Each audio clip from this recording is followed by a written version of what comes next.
ultimately, if you create psychological safety, you create trust. And if you create trust, you get the truth. And if you get the truth, you can overcome the problem. Over 70% of Gen Z have expressed a desire to be in an individual contributor position, and they don't express a desire to be in a leadership role. That's something that we should all be scared of and planning for. If you don't want people to complain in your team, don't complain yourself. That is the fastest route to getting what you want. Thought we were going to go through a first podcast in about 6 months and not mention AI, but we've broken that. We've broken it. I thought we were going to not talk about it, but we are. I was going to say something that I'd probably swear I shouldn't. This is an 18 plus. We can say whatever we want, especially as we Oh. are one of the top 100 podcasts in the world. Well, then the thing I was going to say is it won't land like a sack of shit. There we go. Hi everyone, welcome to another episode of the GCS Connect Leaders Series. Excited to have Amy Williams of Amy Williams Limited on the series. She is a executive coach, consultant and facilitator within the technology commercial space and works with a number of high-performing leaders within the industry, including my own industry. Has some really, really good takes on how leaders deal both with the challenges that are presented them by their jobs, but also the challenges basically within the changing culture within offices, within leadership, and also within business as well. And I think it comes down to, in her mind, making sure you have the right people around you, making sure you have a positive mindset, and making sure that you communicate and build a place that's psychologically safe. And Amy's going to take us through how you do that, so I'm sure it'll be useful for all of our leaders. So without further ado, here's Amy.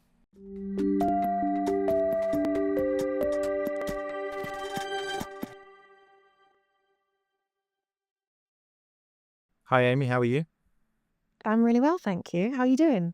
Yeah, really well. Yes. Looking forward to our conversation. It's a pleasant June afternoon when we're recording this, but It wasn't when I woke up, it is now. No, that's right. Yeah. I always like to start off with a little bit of weather chat. Of course. For all our British listeners. So, yeah, absolutely. Yeah. And we are celebrating, as we said, Amy, we are celebrating today because GCS has been voted by the Million Podcasts website, which I'd never heard of before, but now is the most important website in the world to me, is that we have been voted as one of the top 100 technology podcasts in the world, in the whole world. I feel privileged to be a part of it. I know, yeah, you should be. I mean, it's an amazing. We're set in the same ways. But no, we've got Amy with us today. She is an executive coach, a consultant, and a facilitator. I think we'll find out a bit more about the facilitating later. Within the kind of technology commercial space, she works within recruitment businesses, works within software business, technology business, but anywhere where leaders are looking to improve their sales performance and improve the sales performance of their business. So we share quite similar backgrounds, don't we, Amy? Although you're younger than me within the recruitment industry, but we thought it'd be very interesting, from talking to yourself to kind of get you on board and find out about the challenges that you're facing as a leader, but also the challenges that leaders are facing that you're working with. But obviously after that intro, just give us a bit of a background, Amy, about your background, about how you kind of come to be this kind of founder of Amy Williams Limited, and your kind of journey over the last kind of couple of years. So it really is a bit of a full circle moment because we met back in 2012 or 2013 when I just started my career within the recruitment industry at that time, and now we're on the podcast. So that's exciting. So I've been in the world of development for 11 years now, and I've worked with all types of individuals, all types of businesses, all types of leader as well. I position myself within the industry as an executive coach, a master's level executive coach, and I really specialize in behavior change using a lot of what we know about neuroscience and psychology. So I'm a bit of an emotional intelligence geek. I work with leaders and I work with organizations to help them demonstrate the behaviors that ultimately create influence so that they can build high performing and highly engaged teams, because the two don't always go hand in hand. So I focus less on the processes and the systems that make up great businesses, and a lot more on the EQ over the IQ, because the EQ component is really the influence component, and it's what we are all learning is what makes up a great leader and therefore a great business. And from your side there, Amy, you know, have you kind of developed this yourself, or is this based on things you kind of know? And how has it kind of come to pass that you've started to really develop your own thoughts about this, or has it come from your own personal experiences and like you improving yourself? Probably a combination of the two. As I say, I've been in the world of people development for over a decade now. So really learning about and coming to terms with and getting to grips with what and how we improve as individuals has always been my bread and butter. And I think that that threads its way through leadership all the time. Simon Sinek is an individual that I rate highly and listen to a lot, and he talks about leadership and learning and growing being an infinite game.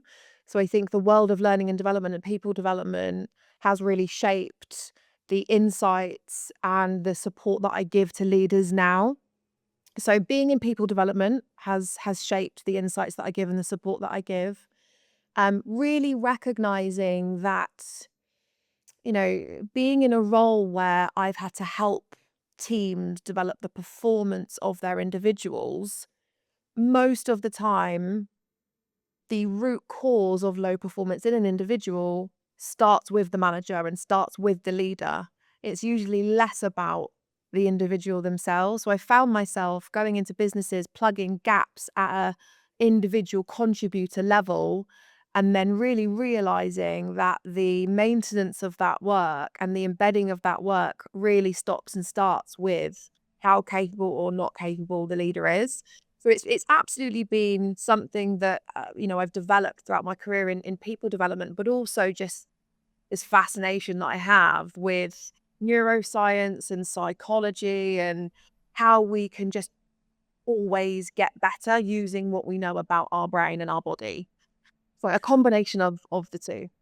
And so for you, really, you know, what this is about, particularly within these environments where you need high performing teams, right? And generally, if you're working in sales teams, it's quite easy to track that high performance or non high performance.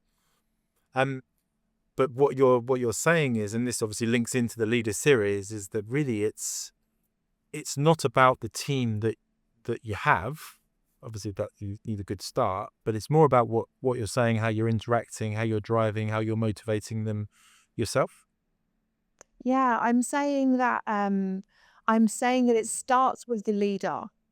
And in a lot of ways, of course, who you hire will have a huge impact on the success of a team, right? So but again, that starts with the leader. So as a leader, being really clear about what you stand for, what your values are, and having that self awareness, as well as being really clear of the culture and the values that you're trying to create within your team, that would be a really good example of the first step to then identifying, well, who's going to fit that mold really well. I do absolutely believe that hiring for the right attributes and behaviors and values is key. It's critical. It's make your life really hard if you don't do that. But then it's your job as a leader to do that really well and create the environment where those attributes, values, and behaviors really flourish. That's how you create a high performing team. And the leaders that you're working with, are they, when you're talking to them, what are the similar sort of kind of aspects that you see? Obviously, I've nearly done 100 of these episodes now, which might be Yeah. why we're in the top 100 podcasts in the world. You know what I mean? Don't want to keep going on about it, but hey, but every single person is different. And obviously I speak to leaders across quite a wide range, and C-level to HR people to to kind of salespeople to technologists. I would assume that your leaders are quite the more in, because you're talking about the technology sales, technology recruitment. I would assume your leaders are quite similar sorts of personalities. Would that be right? Or are there Oh, things we that you think are. kind of match you? These are things you would say all of these people have.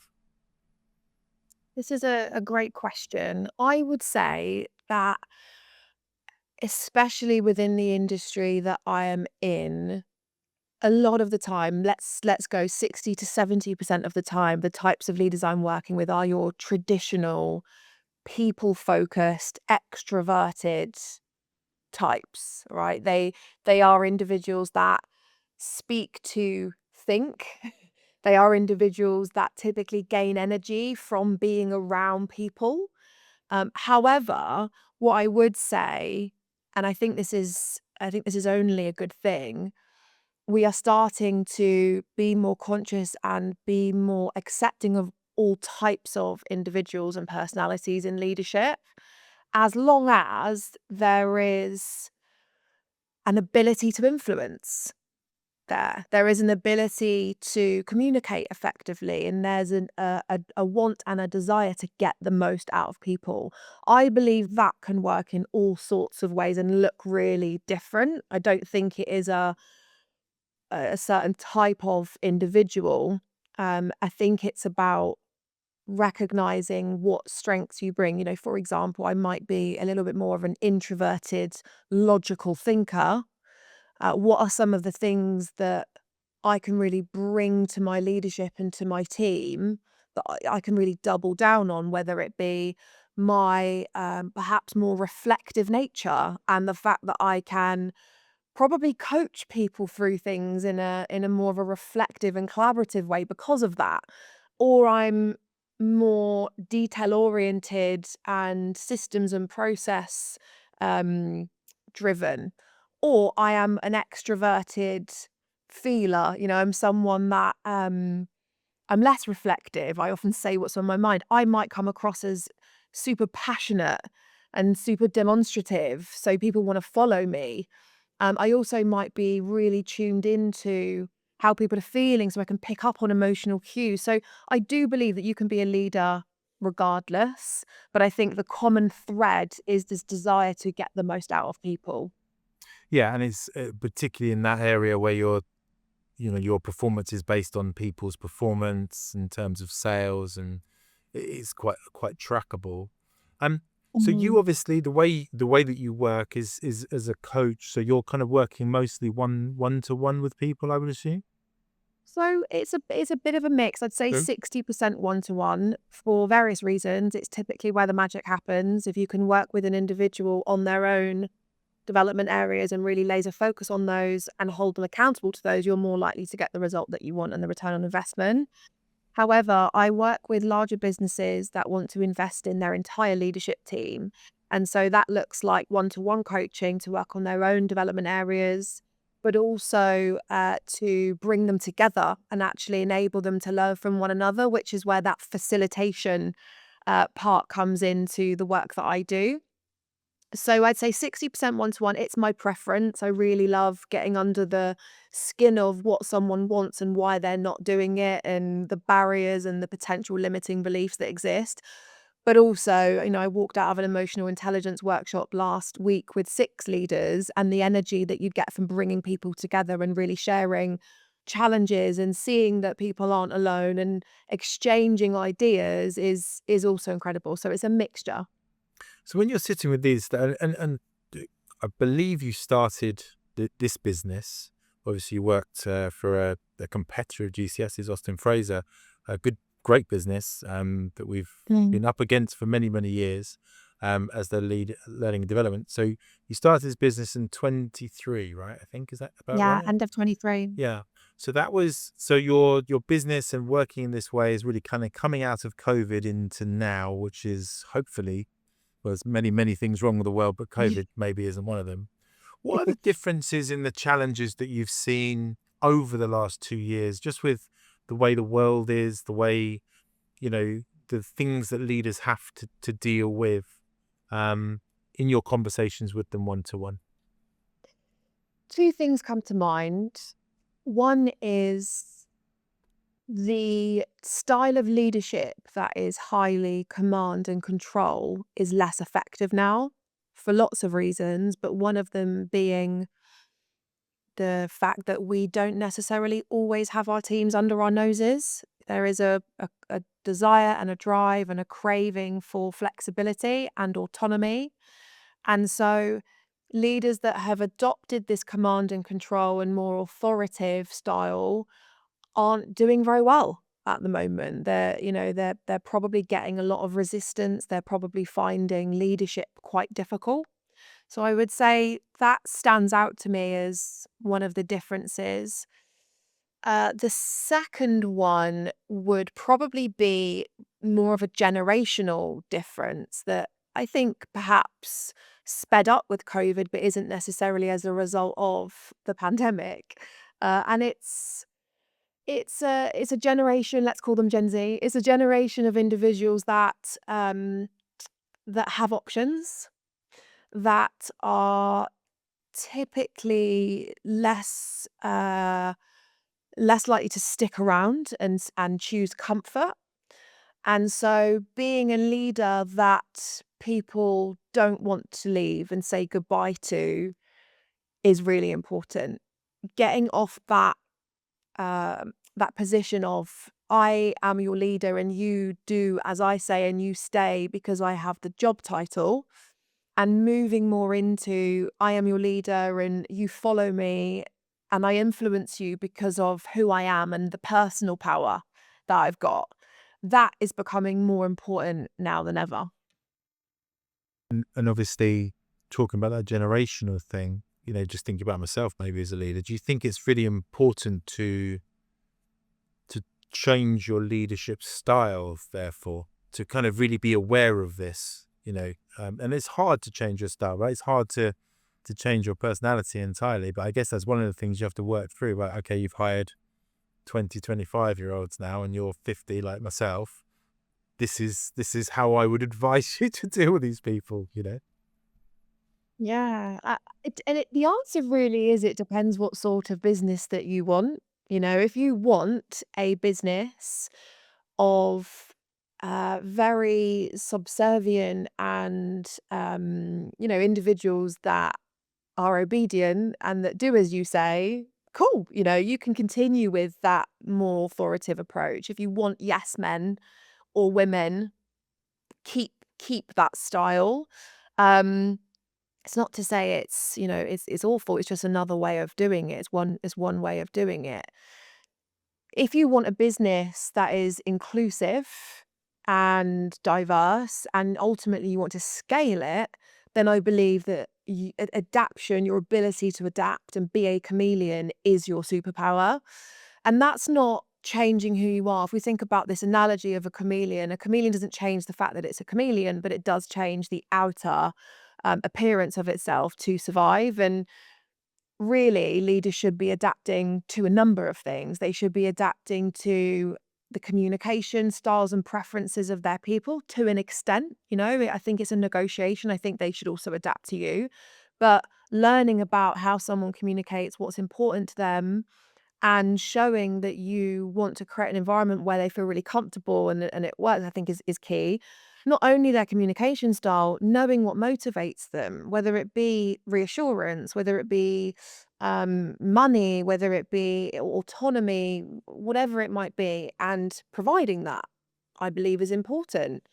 And then there's this thing that I think is important regardless of whether you want to adapt or not, really identifying the skill, the knowledge, the capability of the individual, their motivation, their confidence to do something, and adapting the way that you lead them based on that. So there's so many things that you should be considering. I'm making it sound like it's pretty scary, but there's a lot of things that you should consider adapting to. Um, the communication, the motivations, the development level of the person. I believe that that's fundamental in leadership. Yeah. And going back to what you said there, obviously we're talking about generational changes, cultural changes. Um, for instance, GCS now is in the office 4 days a week, right? And we had this thing last year, Better Together. I think quite a lot of recruiting businesses are like that now. But I know that there's a lot of global teams now, hybrid teams, remote teams, that sort of thing. And that links in again to the generation elements and provides its own challenges. What do you advise your leaders to do around that particular, such an important question, particularly in sales teams, of like what do you think, and from what you've seen, is the best way to do it? Is it important to give as much flexibility as possible, or is it important, do you feel, to try and get everyone together as much as possible? I think that leaders should be really crystal clear about what they're trying to create and double down on that. So, for example, are you a business that wants to create flexibility, as in you can work wherever, whenever you like? And the appeal is you join our business, you get that. Like that's the appeal. That's the USP of working for us. Or are you a business that wants to create collaboration and people coming together and a space where people separate work life from home life? And if that is what you want, double down on that. I think where businesses are finding it difficult is when they're trying to be everything for everyone. So figure out what it is that you want to create as the leader, recognize the cons of that and be okay with the cons of that, and be okay that not everybody will want that, and seek out the people that do. So that would be my advice. I believe that you can create success in both ways. If you are a leader that is able to influence, if you're a leader that manages via outcomes and not only input. But really, I think it's about being sure about what you want to create and hiring for that, as opposed to being on the fence of both and getting both wrong. It sounds to me, but when you come into this, the actual, I mean, we're both recruiters, right? So obviously it's very important, but recruiting the right people is such an important part of leadership. If you don't recruit the right people, then you're on a fail straight away, aren't you?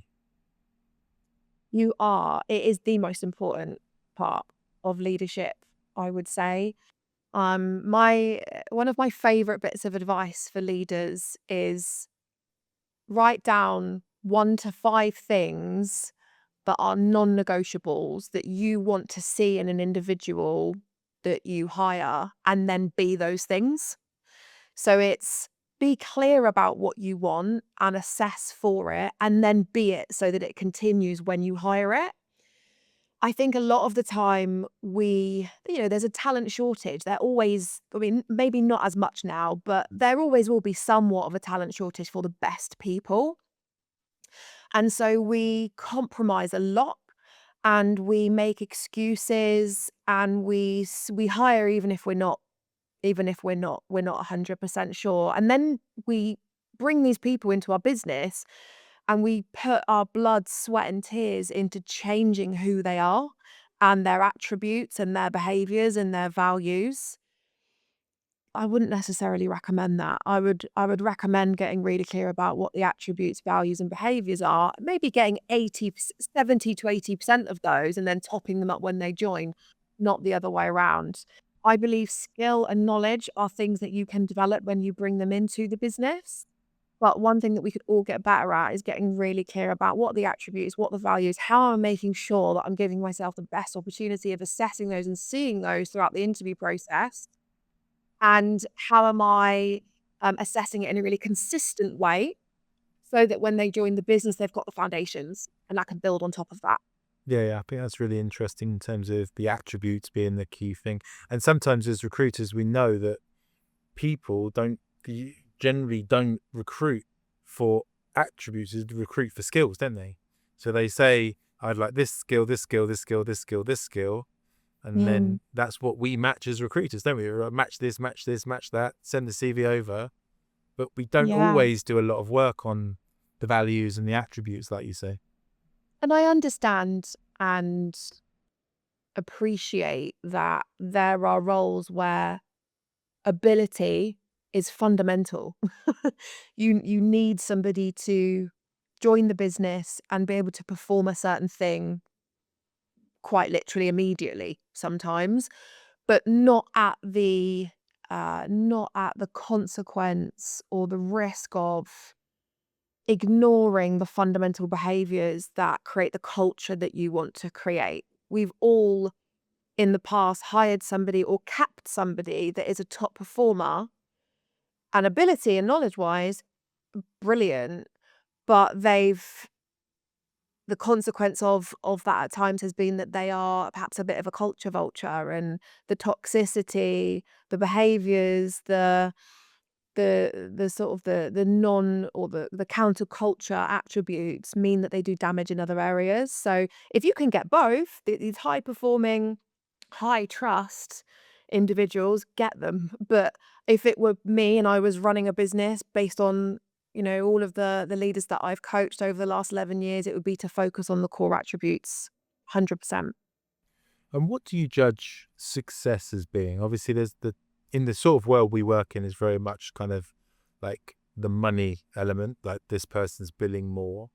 But are there other things that you kind of, like, have you got a sense of it? Like you walk in a room and you think this is a highly motivated team, or this is the leader seems to be doing better. I mean, how do you kind of judge it using your experience as opposed to, well, actually they billed £1 million last month and now they've done 1.5, or do you just base Mm. it on the stats itself? I'd probably be basing it on the results, absolutely. Fundamentally, regardless of what industry you're in, results are important, whether that be revenue, whether that be specific metrics or KPIs, results are key. And that will always be the forefront of the conversations that I'm having with leaders.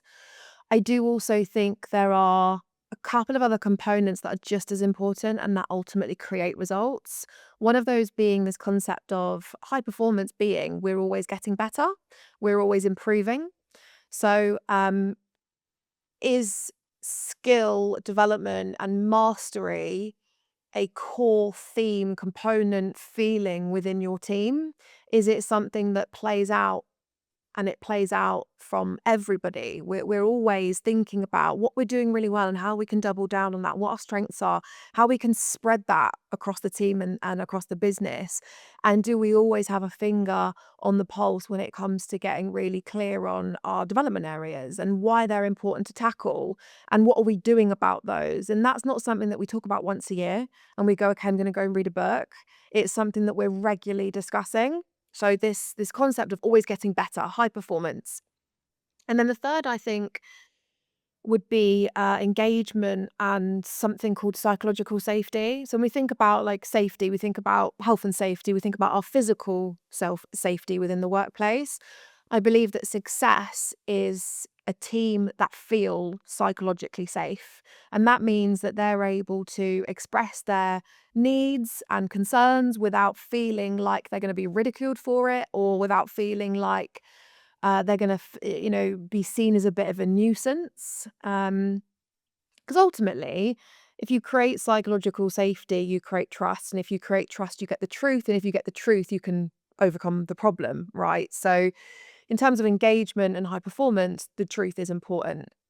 So psychological safety is knowing the truth, but it's also for progression and innovation and doing things differently and creatively. So if you've got a place where people feel like if I share this idea, it won't land, it won't I was going to say something that I'd probably swear I shouldn't.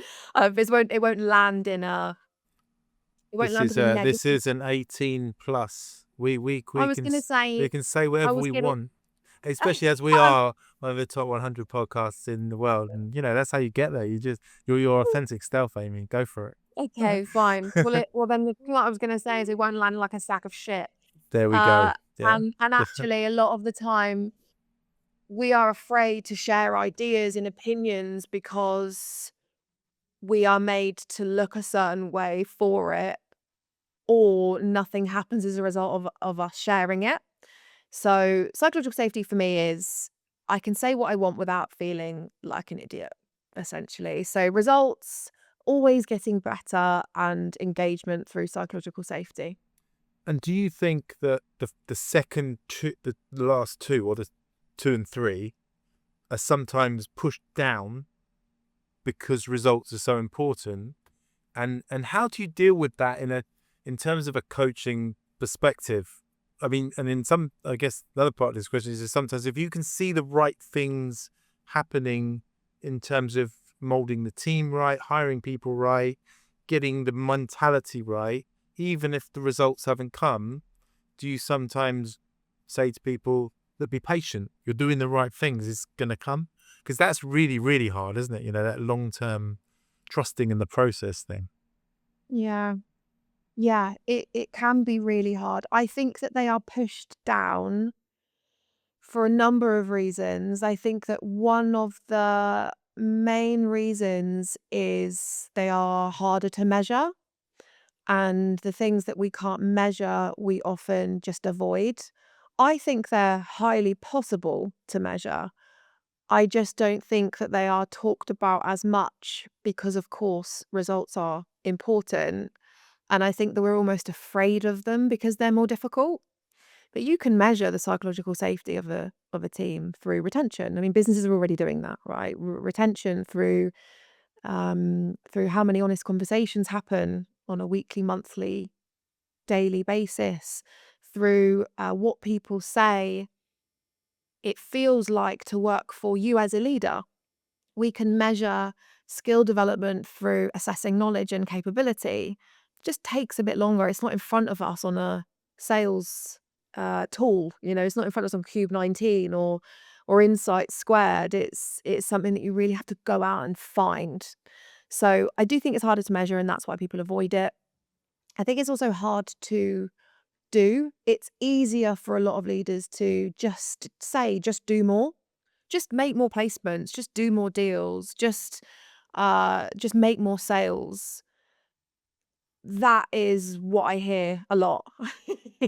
It's I've told them to do this thing. Oh, great, okay. It's sometimes you got to do a lot more than that. So it's a hard skill to create psychological safety. It's a hard skill to truly be a coach and develop the skills of your people. And the best leaders I know are the ones that prioritize it and aren't afraid of learning how to do it really well. And yes, in answer to your question, it is trust the process. If you are if you are saying that your team are highly skilled in these areas, and you are saying that they are highly engaged and motivated, but the results aren't there yet, it's probably not to do with your leadership. It's probably to do with something else. So, wait, give it time, or explore what's going on that could be affecting the results. The recruitment industry is a really good example of that, where you could have the most highly skilled leader and you could have the most highly skilled team. The industry is quite volatile at times. And so looking outside of our industry and going, okay, well, we might need to pivot. We've got everything's going well internally. We're doing the right stuff. We need to pivot outside. Then, it helps you know where to focus on. And that in some ways is where the psychological safety element comes in, because if you've got a team around you, they'll be aware of what's happening in the market. They'll be aware that, look, I've been doing this research into the market, so therefore I think we should do this, or maybe look at this. If they don't feel they've got this psychological safety element, then they probably wouldn't say it to you as a leader, right? Because they'll be like, right, this is how we do things. Shut up. Your team are the closest to the problem. Hmm. And creating the psychological safety where they share with you exactly what their perception of the problem is the most important step to solving the problem.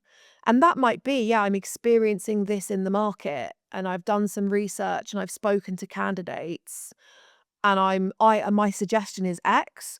Or it might be nothing to do with the market. It might be, I'm really struggling with this part of the job, and that's preventing my ability to get results. So help me with it. So whatever that problem is, and exactly as you say, you're going to get to it quicker if you've got psychological safety. Fantastic. And then kind of going forward, obviously you're working with a wide range of business leaders within this environment. What what do you see the changes are kind of coming out of this future landscape? When you're talking to people, what are they seeing? What are they talking about? And what are they trying to deal with?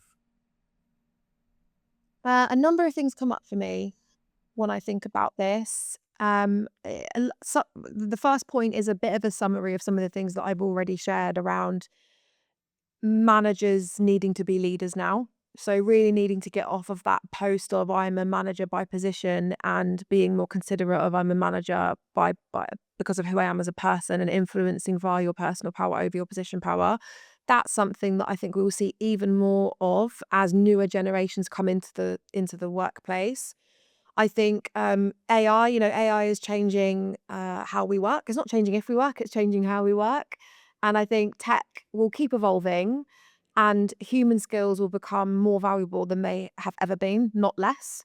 So again, that I place importance on emotional intelligence over anything because ultimately it will be your superpower more and more as the days, weeks, months, years progress and AI takes over all of our jobs. Um, and I thought we were going to yeah, I go would through a just first podcast in about 6 months and not mention AI, but we've broken that. We've broken it. I thought we were going to not talk about it, but we right. are.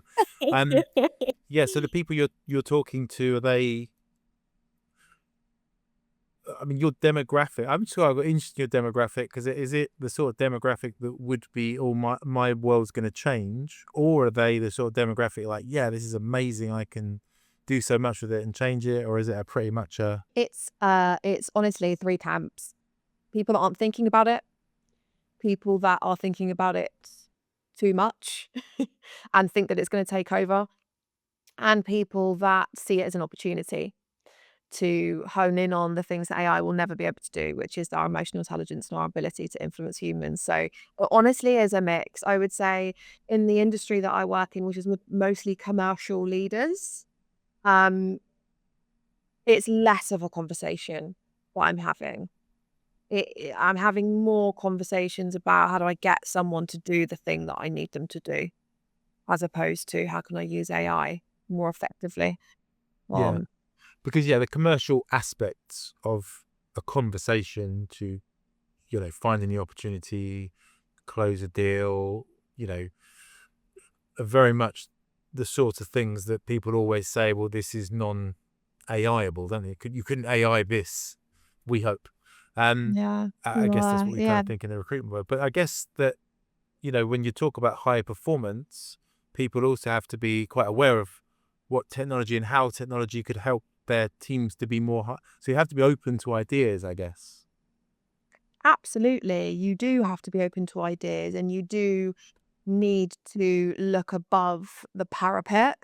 And I think this comes down to a much bigger problem, though, which is that leaders are so in it with their people. That's not a problem, by the way. That's a great thing to be in the trenches with your people, but they're so in it. They're so on autopilot. Everything is so accidental as opposed to intentional and thought about and considered that we don't often look above the parapet and go, well, how can I use something to help me do a better job of this? So again, like a lot of the things that I will talk about will come back to leadership behavior. And I believe that those that aren't thinking about it enough are on autopilot, going through the motions of the day to day and not really thinking about the bigger picture and ways of working. The only other thing that I would add to some of the changes that I foresee, I saw a stat recently that said something like over 70% of Gen Z have expressed a desire to be in an individual contributor position, and they don't express a desire to be in a leadership role. Hmm. That's something that as business leaders, we should all be scared of and planning for, because ultimately the success of your business relies on its leadership infrastructure. And if there are people coming through looking at a leader's position and going, no, thanks, I don't fancy a bit of that, then there's going to be a severe shortage in great leadership potential. So as a business owner, I would be thinking about how can I make leadership look really desirable in my business? How can I reward it in the right way?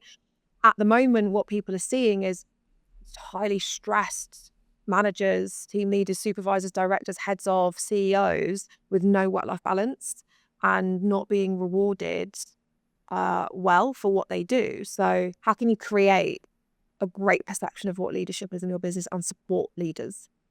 That's really interesting because it's again to go back to that generational thing, isn't it?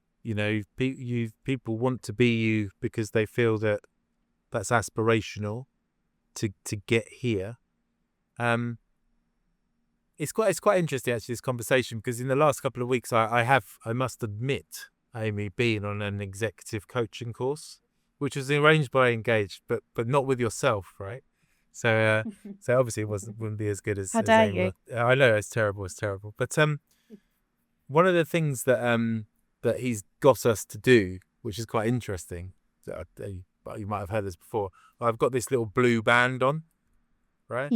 So this blue band, and I can't do it at the moment, as I've tried it for like nearly a week now. It's a 7-day no complaint challenge, I right? love that. So basically, with the blue bands on this wrist, I can't complain about anything. I'm allowed to give people constructive criticism if they can control it, but I can't complain. And if you complain, then you have to switch the wristband to the other wrist and start again on your 7 days. I have switched the wrist at least 10 times since last Thursday. But I think it goes back to, what you're saying is that you have to kind of train your mentality to think about, how are you projecting positively? Why would people be looking at you in a wow, I'd really like to do their job. I'd like to be that person. I want to follow, like you said, but it's about kind of succeed that person as well, isn't it? That's the future. Yeah. Absolutely. And it goes back to what I said about, what would you want in your team? Knowing what I know about you and the fact that you're running a very successful business, I'm sure that you would tell me that you wouldn't want a team of people that complain. You wouldn't want a team of people going, oh, I've had another rubbish day. The I'd like market's just to give it a go just for a week. It'd be lovely, wouldn't it? But no, it's not right. You don't want a team yeah, of yes people, do it's you? the thing that you want people to be able to share what's going on, right? You want people to be able to share what's going on, but you don't want people to sit in this victim space of, oh, this is not work, and not do anything about it, right? And that's where his advice is great. Of constructive criticism, perfect. Complaint, not so much. They're very different things. If you don't want people to complain in your team, don't complain yourself. That is the fastest route to getting what you want. So yeah, I love that. It is the thing that you want in your team, be it, do it yourself. It's the same thing when you think about personal relationships, right? If you want something in your significant other, be it and do it yourself, and they'll often mirror it. That's where, psychology, neuroscience really comes into this and what we know about human behavior. Fantastic. And I think, last kind of question for me in terms of you yourself and Amy Williams Limited. What's your kind of, priorities for the year ahead? What's next for you? So I am one of those people, whether you like it or not, that I've stopped future planning as much as I used to. I used to have a mindset of always wanting to know what I wanted my life to look like, what I wanted my business to look like, and what I wanted to achieve in the next 5 years. That is not the case for me anymore. I am very much living my purpose at the moment, which might sound a bit woo-woo for some people listening, but I'm very much living my purpose at the moment, which is helping people to realize their full potential and just be more confident than they ever have before in their ability to lead and influence others. And as long as I'm doing that, I'm happy. I've definitely found that there's I'm not sure how many female leaders listen to this podcast, but I've definitely found that there's a bit of a pandemic of women in leadership that struggle with limiting beliefs and confidence and want to be more assertive and seen and heard whilst not losing some of that natural empathy and sensitivity and emotional intelligence that they have. And I would say that a large number of my client book are now female leaders as a result. But no, really and truly continuing doing what I'm doing, as much as that might not sound like an aspirational answer. I think it's the best answer you can give is continue doing what you love. And you seem to love it, right? You seem to, like, you're kind of ticking many boxes in terms of what inspires and motivates you yourself. I do love it. I have been on the receiving end of a number of development interventions, leadership development interventions, sales development interventions, and this traditional style that, thank God, we're now starting to see doesn't work. Doesn't work. Sitting in a room of people and getting content fed to us isn't going to create aha moments. It isn't going to raise awareness and isn't going to create habit change. So what I love about what I do is ultimately I help people to create change for themselves, which is ultimately what people want most of the time. So yeah, I absolutely love it. I feel really lucky to be in a position where I'm doing what I love every day, and I've got the variety that I do. Fantastic. And I guess, I mean, a little plug then, if someone's listening to this, be there a male or female leader, I'm sure, or Absolutely. any on the gender spectrum, how would Mm. they reach out to Amy Williams Limited and get involved? How do they In use your any in services? any way, yeah, in any way that you want to. I'm on LinkedIn. I have a lot to say on LinkedIn. So I post probably too much, 3 times a week on average. And on those posts, you'll see my email address, which is amy@amy-williams.co.uk. But most people tend to reach out to me on LinkedIn direct message. That's the best way. Fantastic. Good. So it's been great to speak to you, Amy. Thank you very much for your time. I Thank you for think having that me. this is added to my coaching that I did last year. I feel I've learned even more now. Just my brain is flooded with information. So hopefully it'll make me a better leader. But and who knows, it might even make the Leaders Podcast even higher in these rankings, if you know what I mean. So Fingers just to get crossed. one more mention of that in. But thank you very much, Amy, and good luck in the coming 12 months. Thank you. Thanks for having me. Thank you.